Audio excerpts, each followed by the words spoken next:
എല്ലാവർക്കും ഡെലിഷ്യസ് റെസിപ്പീസിൻ്റെ പുതിയൊരു വീഡിയോയിലേക്ക് വീണ്ടും സ്വാഗതം. ഇന്ന് നല്ലൊരു നാടൻ റെസിപ്പിയുമായിട്ടാണ് ഞാൻ വന്നിരിക്കുന്നത്. കടച്ചക്ക തോരനാണ് ഇന്ന് തയ്യാറാക്കുന്നത്. ചോറിൻ്റെ കൂടെയൊക്കെ കഴിക്കാൻ പറ്റിയ നല്ലൊരു തോരനാണിത്. അപ്പോൾ നമുക്കിതെങ്ങനെയാണ് തയ്യാറാക്കുന്നതെന്ന് നോക്കിയാലോ. ഈ തോരൻ തയ്യാറാക്കാനായിട്ട് ഞാനിവിടെ ഒരു കടച്ചക്കയാണ് എടുത്ത് വെച്ചിരിക്കുന്നത്. ഇത് രണ്ടായിട്ട് മുറിച്ചെടുത്ത് വെച്ചിരിക്കുകയാണ്. ഇനി ഇതിൻ്റെ തൊലിയൊക്കെ ഒന്ന് മാറ്റണം. അതുപോലെ ഈ സെൻറ്ററിൽ കാണുന്ന ആ ഒരു പോർഷനും ഒന്ന് കട്ട് ചെയ്ത് മാറ്റണം. എന്നിട്ട് ഇത് നമുക്ക് ചെറുതായിട്ടൊന്ന് കട്ട് ചെയ്തെടുക്കണം. ഇത് കട്ട് ചെയ്ത ഉടനെ തന്നെ വെള്ളത്തിലിട്ട് വയ്ക്കണം, അല്ലെങ്കിൽ ഇതിൻ്റെ കളറ് പെട്ടെന്ന് തന്നെ മാറിപ്പോകും, ഒരു ചുവന്ന കളറായി മാറും. അപ്പോൾ അത് ഒഴിവാക്കാനായിട്ടാണ് ഇതുപോലെ വെള്ളത്തിലിട്ട് വയ്ക്കുന്നത്. ഇനി ഈ തോരൻ തയ്യാറാക്കാനായിട്ട് ഒരു കടായിലേക്ക് നമുക്ക് ഈ എടുത്തു വെച്ചിരുന്ന കടച്ചക്ക ഇട്ട് കൊടുക്കാം. ഈ ഒരു കടച്ചക്ക കട്ട് ചെയ്തെടുത്തപ്പോൾ ഏകദേശം 3 കപ്പിനടുത്തുണ്ട്.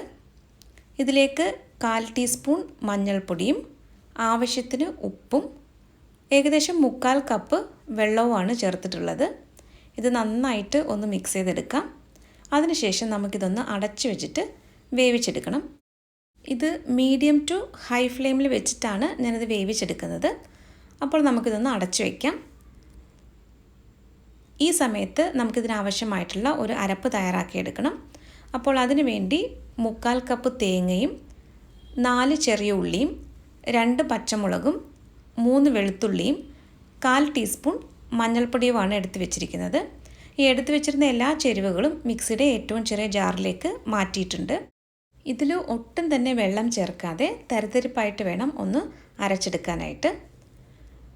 ഇപ്പോൾ നമ്മുടെ കടച്ചക്ക വെന്ത് വന്നിട്ടുണ്ട്. ഇതുപോലെ ഒന്ന് സ്പൂൺ വെച്ചിട്ട് ഒന്ന് പ്രസ് ചെയ്ത് നോക്കിയാൽ മതി. ഇതിപ്പോൾ പാകത്തിന് വെന്ത് വന്നിട്ടുണ്ട്. ഇനി ഇതിലെ അല്പം വെള്ളമൊക്കെ ഒന്ന് വറ്റിയിട്ടുണ്ട്, ചെറിയൊരു ഈർപ്പമുണ്ട്. ഈ സമയത്താണ് നമുക്ക് അരപ്പ് ചേർക്കാനുള്ളത്. ചതച്ച് വെച്ചിരിക്കുന്ന തേങ്ങയുടെ കൂട്ട് ഇതിലേക്ക് ചേർത്ത് കൊടുക്കാം. ഇത് വളരെ പെട്ടെന്ന് തയ്യാറാക്കിയെടുക്കാൻ പറ്റുന്ന നല്ലൊരു തോരനാണ്. അപ്പോൾ കടച്ചക്കയൊക്കെ കിട്ടുമ്പോൾ ഇതുപോലെ ഒന്ന് തയ്യാറാക്കി നോക്കണം. അപ്പോൾ ഈ തേങ്ങയുടെ കൂട്ടൊക്കെ നന്നായിട്ട് ഒന്ന് മിക്സ് ചെയ്തെടുക്കാം. ഇത് നന്നായിട്ടൊന്ന് ഇളക്കി യോജിപ്പിച്ചെടുത്ത ശേഷം നമുക്കിതൊന്ന് അടച്ചു വയ്ക്കാം. ഏകദേശം ഒരു 3 മിനിറ്റോളം ഞാനിത് ചെറിയ തീയിലൊന്ന് അടച്ചു വയ്ക്കുന്നുണ്ട്.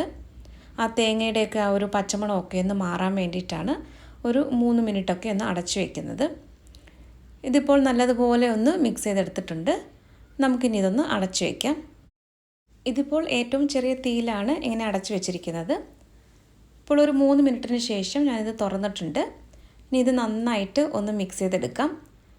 1-2 മിനിറ്റ് ഇതൊന്ന് ഇതുപോലെ ഒന്ന് ഇളക്കി കൊടുക്കാം. അപ്പോൾ എന്തെങ്കിലും ഈർപ്പം ഉണ്ടെങ്കിൽ അതൊന്ന് മാറാൻ വേണ്ടിയിട്ടാണ് ഇതുപോലെ 1-2 മിനിറ്റ് ഒന്ന് ഇളക്കി കൊടുക്കുന്നത്. അതിനുശേഷം നമുക്ക് ഫ്ലെയിം ഓഫ് ചെയ്യാം. ഇതേ കണ്ടില്ലേ, ഒട്ടും തന്നെ കുഴഞ്ഞു പോകാതെയാണ് ഈ തോരൻ തയ്യാറാക്കിയിരിക്കുന്നത്. ഇനി ഇതിലേക്ക് നമുക്ക് അടുത്തതായിട്ട് കടുക് താളിച്ച് ചേർക്കാനുണ്ട്.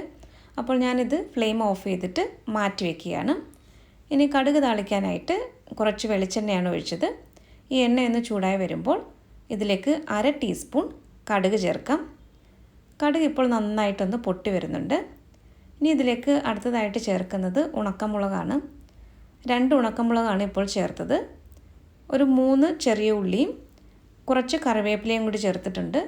ഇനി ഇതെല്ലാം നന്നായിട്ട് ഒന്ന് മൂപ്പിച്ചെടുക്കണം. ഇതിപ്പോൾ എല്ലാം പാകത്തിന് നന്നായിട്ട് ഒന്ന് മൂപ്പിച്ചെടുത്തിട്ടുണ്ട്. ഇനി ഇത് നമുക്ക് തയ്യാറാക്കി വെച്ചിരിക്കുന്ന തോരനിലേക്ക് ചേർത്ത് കൊടുക്കാം. ഇത് ചേർത്ത് കഴിഞ്ഞാൽ ഉടനെ തന്നെ ഇതൊന്ന് അടച്ചു വയ്ക്കുന്നുണ്ട്. ഒരു 2-3 മിനിറ്റ് നമുക്കിതൊന്ന് അടച്ചു വയ്ക്കാം. അതിനുശേഷം ഇത് തുറന്നിട്ട് ഒന്ന് മിക്സ് ചെയ്തെടുത്ത് കഴിഞ്ഞാൽ നല്ല രുചികരമായിട്ടുള്ള നമ്മുടെ കടച്ചക്ക തോരൻ റെഡിയാകും. ഒട്ടും തന്നെ കുഴഞ്ഞു പോകാതെയാണ് തയ്യാറാക്കിയെടുത്തിരിക്കുന്നത്. അപ്പോൾ ഇന്നത്തെ ഈ ഒരു നാടൻ റെസിപ്പി എല്ലാവർക്കും ഇഷ്ടമായെന്ന് കരുതുന്നു. നമ്മുടെ ചാനലിലെ റെസിപ്പികളൊക്കെ ഇഷ്ടമാകുന്നുവെങ്കിൽ ചാനൽ കൂടി ഒന്ന് സബ്സ്ക്രൈബ് ചെയ്തിട്ട് സപ്പോർട്ട് ചെയ്താൽ വളരെ നന്നായിരുന്നു. അപ്പോൾ മറ്റൊരു നല്ല റെസിപ്പിയുമായിട്ട് വീണ്ടും വരാം. താങ്ക്